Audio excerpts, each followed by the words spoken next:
Good afternoon. Welcome to Panther News Network. It is Monday, March 17th. I'm Gabby Handcock. And I'm Kazadi Evans. And not only is it March 17th, but you're wearing green. And you're wearing green. It's St. Patrick's Day. But not only has it been St. Patrick's Day, this is also the first episode of PNN back from spring break. So how was your spring break, Kazadi? It was adventurous. There was a lot going on, but I spent time with my mom.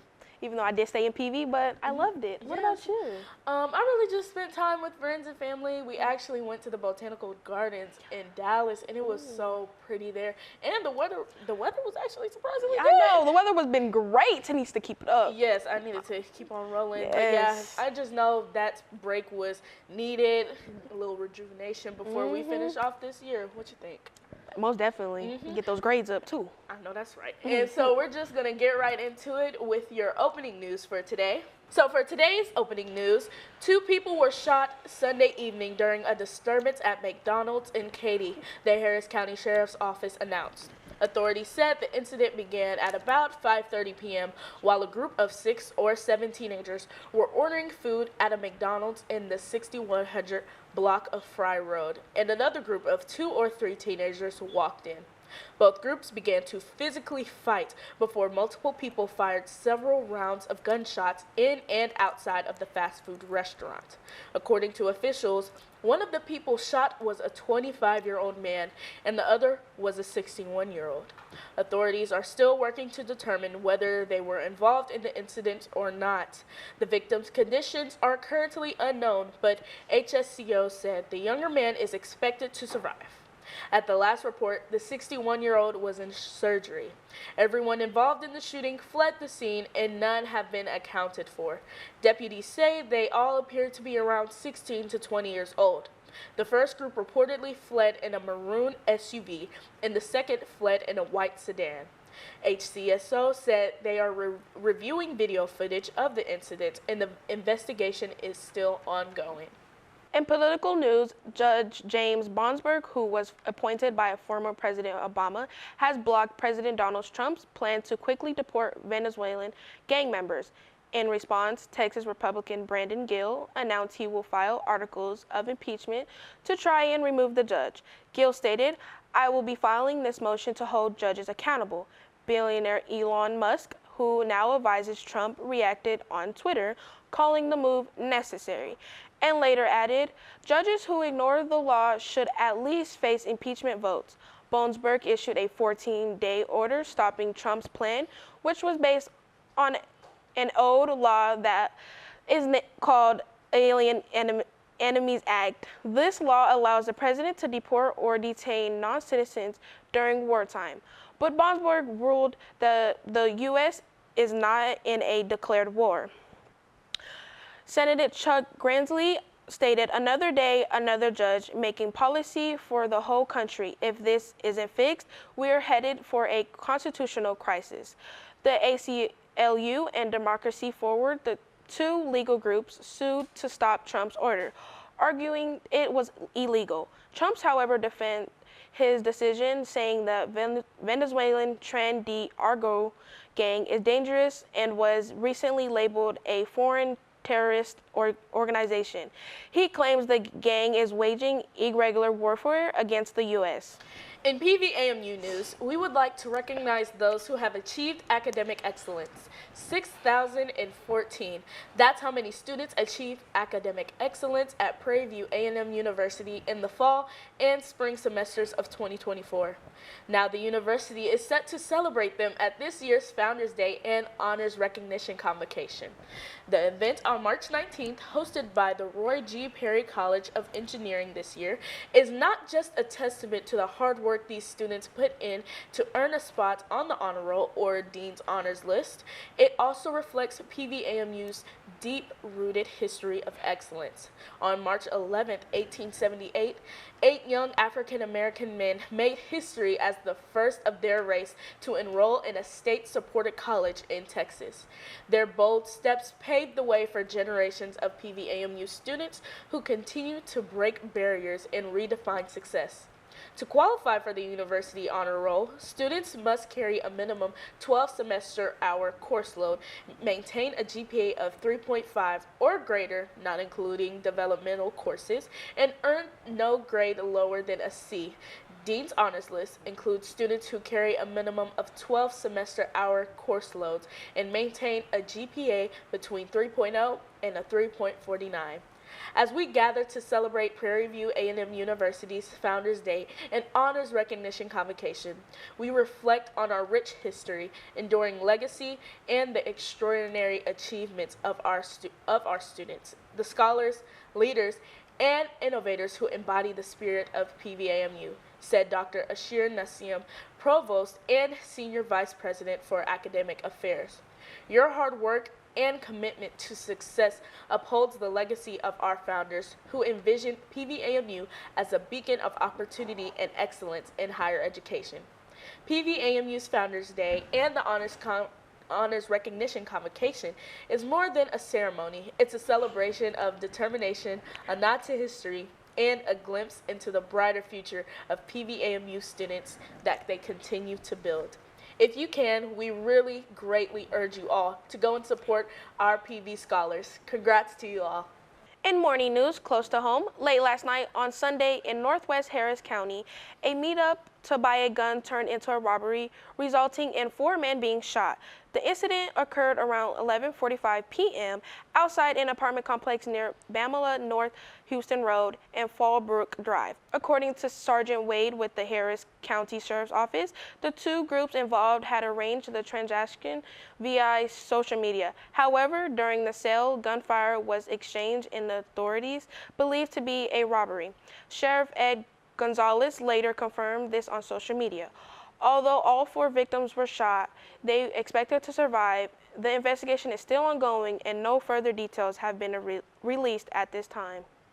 This has been Panther News Network. Please stay tuned. We'll be right back after this commercial break.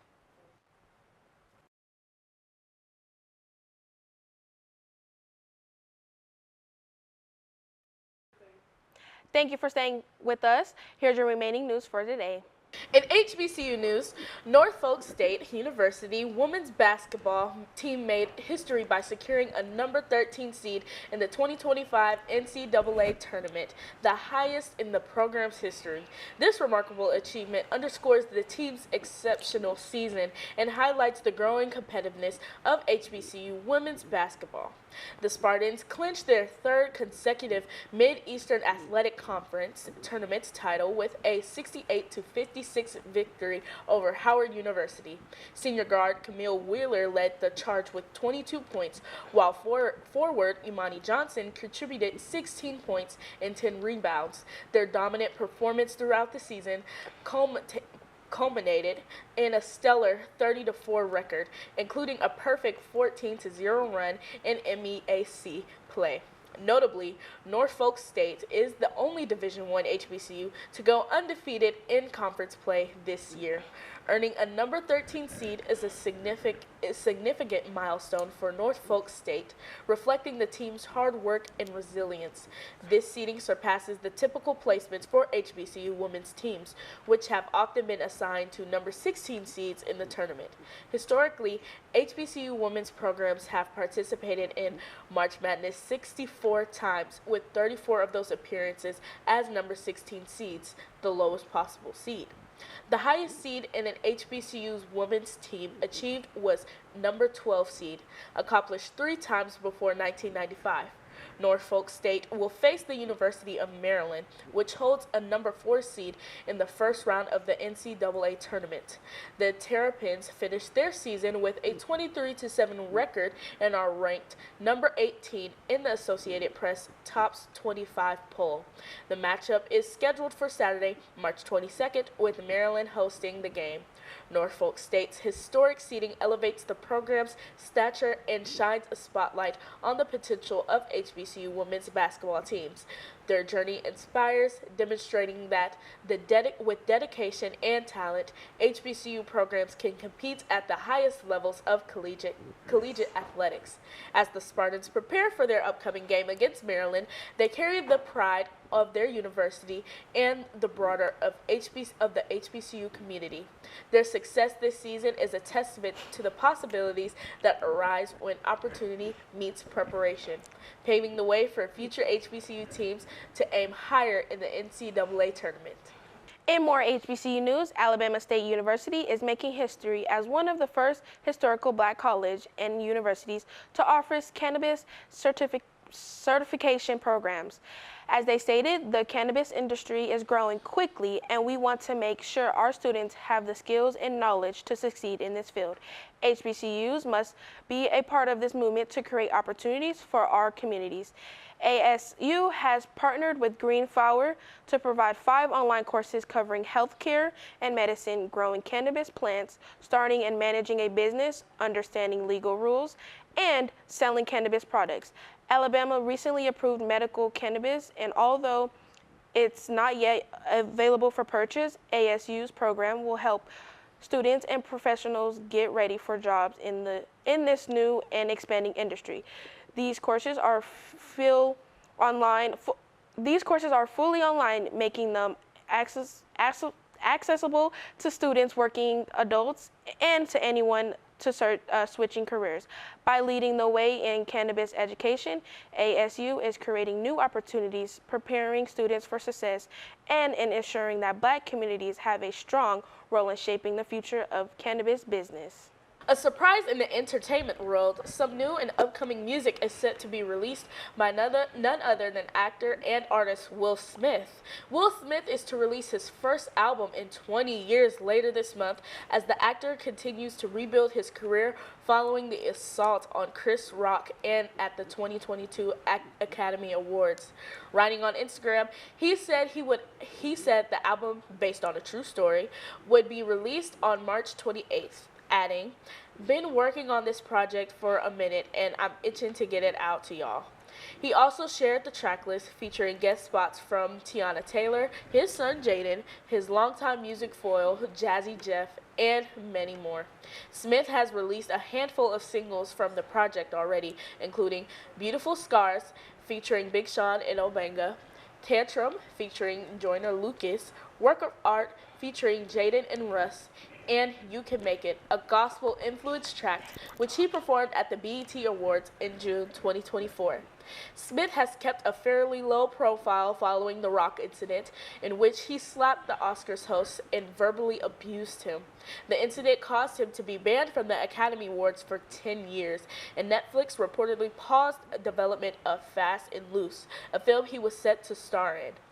A film released later in 2022, Emancipation, performed poorly, and Smith, once one of Hollywood's definitive leading men who won a Best Actor Oscar for King Richard that same night, spent time away from acting.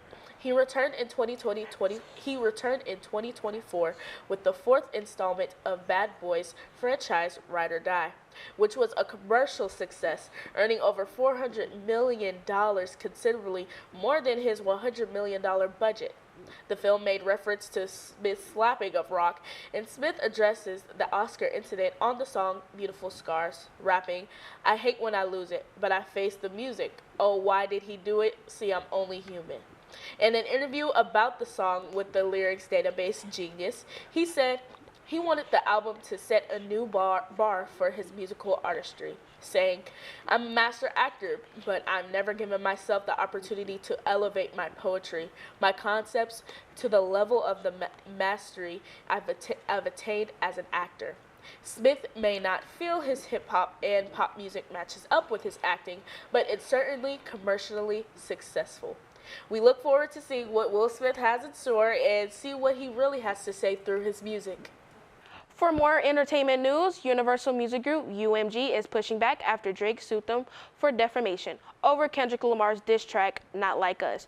Drake claims the label helped promote the song, which he says falsely accused him of being a sex offender and encourages violence against him. UMG, however, argues that Drake started the rap battle and only took issues when people seemed to side with Lamar. They pointed out that Drake released a multiple diss track of his own and even encouraged Lamar to respond. Now that the battle didn't go his way, UMG says that he's trying to use the legal system to silence criticism. Drake lawyer Michael G. Gottlieb says UMG is just trying to avoid responsibility, accusing the company of profiting from dangerous misinformation. UMG denies any wrongdoing, calling the lawsuit frivolous and inciting they have always supported Drake's career. They argue that rap battles often include harsh lyrics and that even Drake has defended artists' right to express them freely. As both sides refuses to go back down, this legal fight over music reputation and artistic freedom is far from over. So, I don't know, man. I don't know. What's your opinion? Maybe I'm just a Drake hater. I don't know. What? I don't know. Wait, hold on. I love Drake. I mean, he's a cool dude. Wait, you a side with Drake? Oh, no. Oh, I'm okay. side with Kendrick, definitely. I was finna say, I think Drake is all wrong. I feel like Drake is really just mad because people liked Kendrick's music better than his artistry top tier over Drake's, in my personal opinion. Because really, you heard really a whole bunch of nothing whenever Drake was talking about and trying to spit out these comebacks through his songs.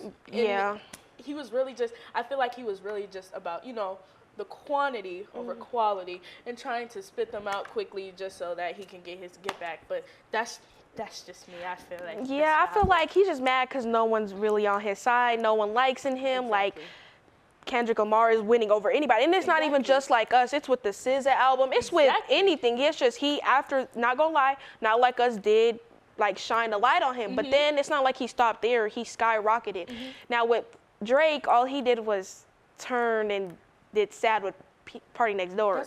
I feel like he shouldn't have been off of it. Like, that's not how you should have came at. Like, I feel like that comeback was not a comeback, and I feel like now he's butthurt, and now he wants to cry. Exactly, and now 135.5 million people watched the Super Bowl and saw him mention his name like that. I loved it personally. I don't know about y'all, but I loved it personally. But hey, it kind of is. It is what it is. But that's cool for your entertainment news. That is your news for today. But keep watching to tune in for our PNN News Network's daily segments. But first, here's your weather for today. Take it away, guys. Okay.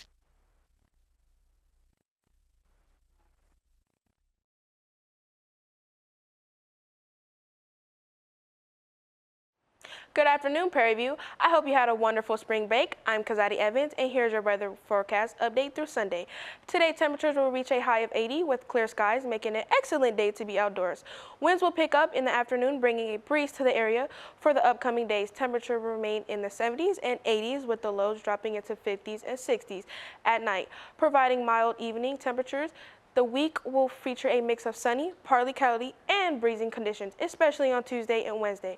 Wednesday's cooler temperatures will be in the low 40s during the night, so students can expect a brisk morning. By the end of the week, Thursday will bring a bit of haze, sunshine, and cooler weather, but temperatures will stay comfortable. Friday's forecast indicates a pleasant day with partial sunshine, while the weekend could bring some cloud covers, along with a chance of isolating thunderstorm on Sunday. With the warmer weather, it's a great time for outdoor activities. That's all we have for today. With your weather update, I'm Kazadi, and that was your weather forecast. Bye.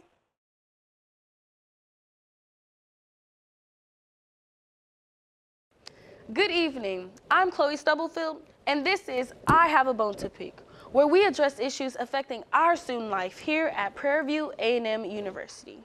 This evening, we're touching on a topic that every student has to deal with, but very few actually enjoy: academic advising.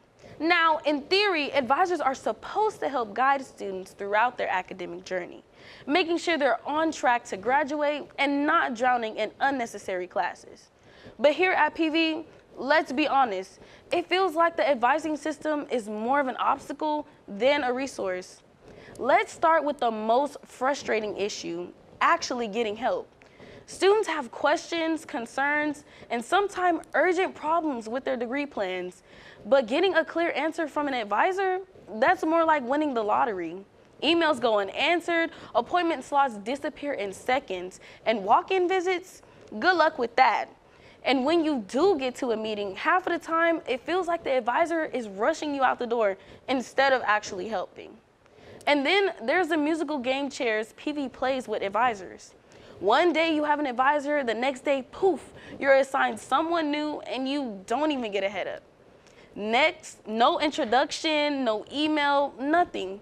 You only find out when you're trying to schedule an appointment and suddenly your advisor's name is different. This can seriously mess up a student's academic progress.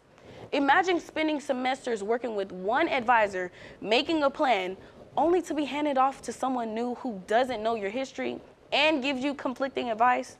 It's frustrating, it's confusing, and completely avoidable if communication were just a little better. And let's not even talk about misadvising. Some students get told they don't need a class, only to find out they actually do. Students get signed up for extra courses that set them back financially and delay graduation. These are real consequences that affects both students' time, money, and stress levels. Academic advising should be about setting students up for success, not making them jump through hoops. So what needs to change? First, advisors need to be more accessible, whether it's hiring more staff, opening up more appointment slots, or simply responding to emails in a timely manner. Something has to give. Second, communication needs to improve. Advisors are being reassigned. Students deserve to know, period. And finally, accuracy matters. Students should be able to trust the guidance they're receiving is correct and won't come back to haunt them later. Until then, students are left to navigate the system on their own, relying on upperclassmen, trial and error, and sheer luck just to make it through. PV can and should do better. I'm Chloe Stubblefield, and this has been A Bone to Pick. Stay on top of your degree plans, PV, because if you don't, who will? What makes a movie good? Is it the setting, the storyline, or the actors? Have you ever just seen a movie just because of your favorite actor? We have our notable actors like Denzel Washington, Danny Glover, and so many more that have played a lot of roles that have represented Black people in an amazing way. Today's topic will be about a legend in front of the camera that was one of our pioneers in film and truly paved the way for Black people in the film industry. Sidney Poitier was born on February 20th, 1927 in Miami, Florida. He was a premature baby with his parents while his parents were visiting the United States from the Bahamas. Growing up in Cat Island, Bahamas, he returned to the United States as a teenager and enlisted in the U.S. Army during World War II and served in the medical unit for a brief time. After he was discharged, he applied to the American Negro Theater in New York City. Being denied due to his accent, he practiced the American enunciation as well as listening to radio voices. Reapplying to A&T, 6 months later, he was accepted and began studying acting and appearing on a series of A&T productions. In 1946, he made his Broadway debut appearing in Lysistrata. His first credited film role was No Way Out, a 1950 film where he played a Black doctor treating a racist white criminal. What made the movie so significant is that it prompted other Black actors behind Poitier to refuse stereotypical Black roles. Poitier pushed through Hollywood boundaries and made inroads into American households. His next film appearance was in 1951 film Cry, the Beloved Country, based off Alan Paton's novel about a murder in South Africa. He then appeared in 2 movies in 1957, Edge of the City and Band of Angels. In 1958, he appeared as a prisoner in a movie, The Defiant Ones. What made those films significant was that it was highlighting racial tensions back in those days. He then became the first African American to earn an Oscar nomination. Poitier continued on Broadway, winning critical acclaim in 1959, A Raisin in the Sun. He then appeared in movies where the topics were about racial tensions. In the 1963 film Lilies of the Field, he played Homer Smith, who helps nuns build a chapel. That film won him an Oscar, making him the second black actor to win an Academy Award behind Hattie McDaniel in 1939. He then continued to appear in historical films throughout the 60s, making a great household name for himself. He then made his directorial debut in the 1972 film Buck and the Preacher, with co-stars Harry Belafonte and Ruby Dee.